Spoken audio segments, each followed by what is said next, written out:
బీహార్లో టీచర్ రిక్రూట్మెంట్ను రద్దు చేసింది ఆ రాష్ట్ర public service commission. Paper leakage, అవినీతి ఆరోపణలతో రిక్రూట్మెంట్ నిలిపివేస్తున్నట్లు తెలిపింది.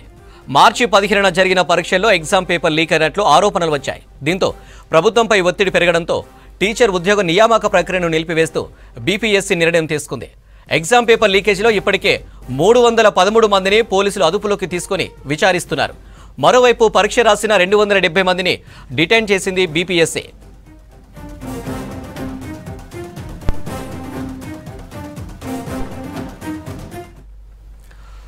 బీహార్లో టీచర్ రిక్రూట్మెంట్ను రద్దు చేసింది ఆ రాష్ట్ర public service commission. Paper leakage, అవినీతి ఆరోపణలతో రిక్రూట్మెంట్ నిలిపివేస్తున్నట్లు తెలిపింది. మార్చి 15న జరిగిన పరీక్షలో ఎగ్జామ్ పేపర్ లీక్ అయినట్లు ఆరోపణలు వచ్చాయి. దీంతో ప్రభుత్వంపై ఒత్తిడి పెరగడంతో టీచర్ ఉద్యోగ నియామక ప్రక్రియను నిలిపివేస్తూ బీపీఎస్సీ నిర్ణయం తీసుకుంది.